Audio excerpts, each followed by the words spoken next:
Good day everyone, I am Carlin Gel Espanyol of PS Chem 2H1 and for today we're going to discuss two topics under the Chapter 4. So first topic is the sail to the west. But before that, let me introduce to you the woman who's nearly the reason why Rizal will fail his mission. She is Seiko Uzoe, also known as Osei-san. She is a Japanese woman, and her role in Rizal's life was that she was Rizal's interpreter during his stay in Japan. She was also the one who helped him accustom to the Japanese culture. She also taught him how to read and write Nihongo, and lastly, she taught him the Japanese art of painting, which also known as sumi. Rizal was almost tempted by her beauty and affection to stay to Japan, but because Rizal loves his mission more than the woman, he left the woman and continued with his mission. So this is the beginning of Rizal's journey to the west. On April 13, 1888, Rizal boarded on the ship named Belgic. The Belgic ship was a steel-hulled ship divided by watertight bulkheads into 8 separate compartments. In the vessel, he met and befriended a man named Tetsuhiro. Tetsuhiro was a Japanese novelist and human rights fighter. He was also forced by his government to leave his country. On April 28, 1888, the ship arrived at San Francisco. Unfortunately, the passengers of the ship were quarantined. It is because during that time, San Francisco was experiencing cholera outbreak. Then on May 6, 1888, Rizal went to Oakland. He took a train, had his evening meal at Sacramento, and in the next day, he arrived at Reno, Nevada. On the following days, Rizal also visited Utah, Colorado, Nebraska, and Illinois. On May 13, 1888, he saw the Statue of Liberty. While he was gazing at the statue, he had seen that the statue symbolizes freedom and democracy. He also observed that there was a racial inequality in that land. So if we say racial inequality, it means that the real freedom was for the whites only. So for our next topic, the second topic, which is Rizal's journey in Britain, Paris, and Spain. He started his journey to Europe countries by boarding last May 16, 1888 on the ship named City of Rome. The City of Rome ship was a British ocean liner built by the Barrow Shipbuilding Company for the Inman Line to be the largest and fastest liner on the North Atlantic route. On May 24, 1888, he reached Liverpool. Liverpool was a place that is part of the country of England. So on the next day, he reached London and stayed at Dr. Maria Regidor's house.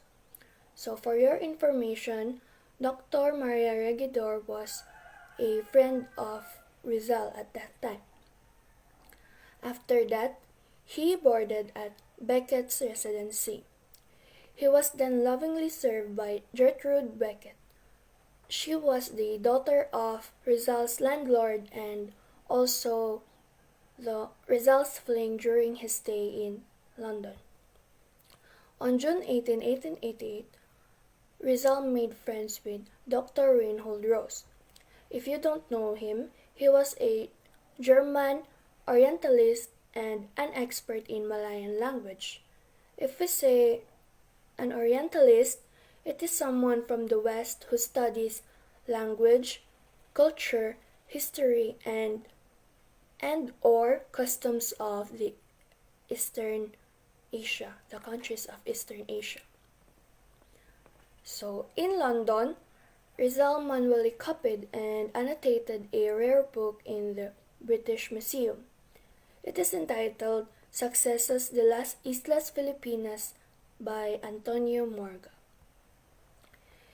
He also becomes the honorary president of the Patriotic Society, which is the Asociación de la Solidaridad, and also wrote articles for La Solidaridad.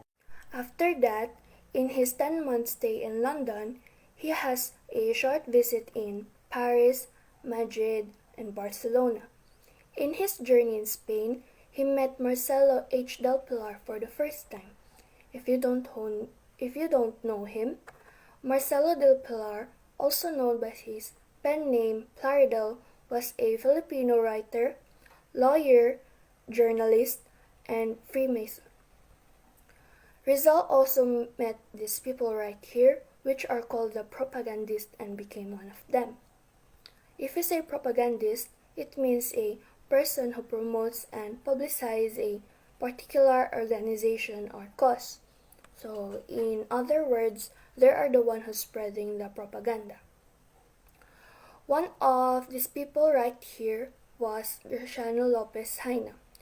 He was a Filipino journalist, orator, reformist, and national hero who is well known for his newspaper, which is the La Solidaridad. Then there is Marcelo del Pilar and Mariano Ponce. Mariano Ponce was a Filipino physician, writer, and active member of the propaganda movement in Spain. He was also among the founders of La Solidaridad and Asociación Hispano-Filipino. So what is propaganda? If you say propaganda, it was a patriotic socio-political organization which was founded last 1872 by Filipino who have settled in Europe. So the primary aim of the propaganda was to bring the Spain's attention to the real needs of its colony, which is the Philippines. So as you can see here, there was the advocacies of the propagandists.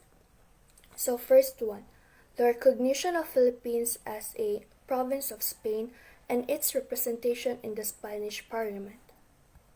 The next one, the secularization of the Philippine parishes and clergy.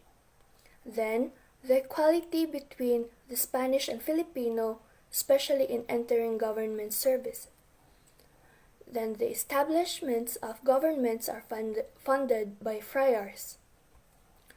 Then, the abolition of polo, or the forced labor, and vandala, or the forced selling of local goods or products to the government.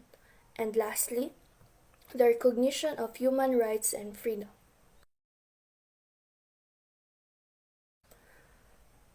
So, as you can see, propaganda movement has been branded as assimilationist. So what is a propaganda movement? A propaganda movement was a reform and national consciousness movement that arose among young Filipino in the late 19th century. And if you say assimilationist, it's like an individual or groups of different ethnic heritage being absorbed into the dominant culture of the society. And then later on, Rizal and Del Pilar abandoned the assimilationists, which in short, they abandoned the propaganda movement. That's all. Thank you.